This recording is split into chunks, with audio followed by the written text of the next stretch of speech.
I didn't cry when the invitation never came. I didn't even flinch when she finally called, voice clipped, telling me, "You're socially unfit for the kind of crowd we're inviting." Her words, not mine. I just hung up and packed a bag. Instead of sitting in the pews at her perfect wedding, I booked a beach villa 2 hours south. Peace, silence, a chance to disappear. But peace never lasts. The morning after she said "I do," my phone buzzed like a hornet's nest. Dozens of missed calls, texts piling up. The same frantic question over and over again. "Are you seeing this? Please answer. We need your help." That's when I smiled, because for the first time in years, they needed me. I should explain. Growing up, my sister was the crown jewel. Blonde, loud, magnetic. The kind of girl people noticed when she walked into a room. And me? I was the shadow that trailed behind her. Quiet, bookish, always told to smile more or talk less.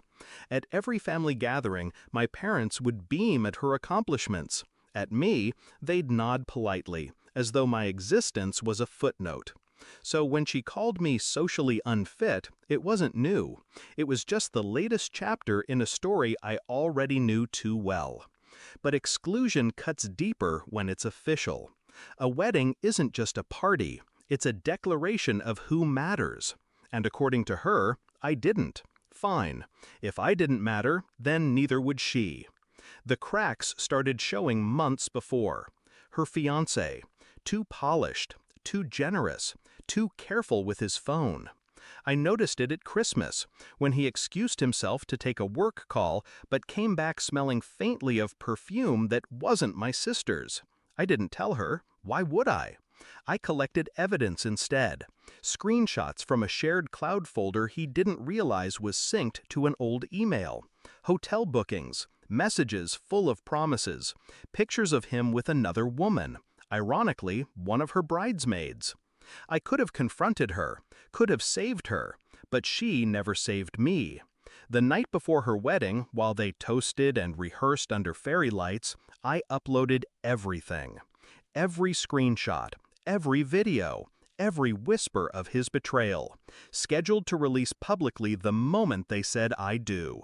No speeches, no scenes, no dramatic interruptions at the altar, just a quiet storm waiting to break.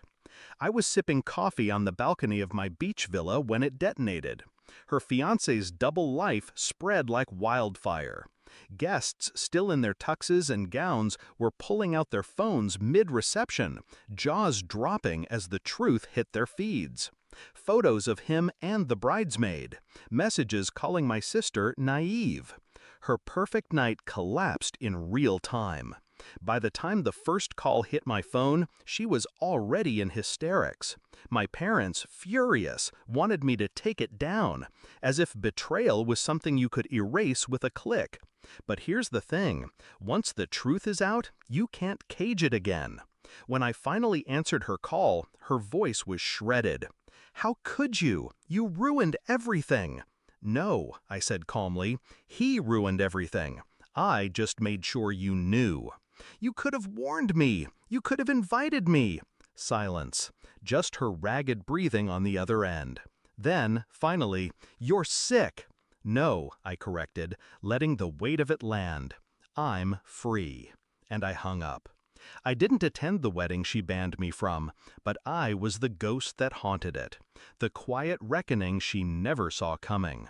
Her guests still talk about it, the night the bride's new husband was exposed in front of everyone she ever tried to impress. A scandal dressed in lace and champagne. And me? I wasn't there to hear the gasps, but I didn't need to. I had already written the ending. For years, I was the background character in her story, overlooked, dismissed, humiliated. But here's the truth, shadows always notice more than the light. And when the time is right, shadows strike.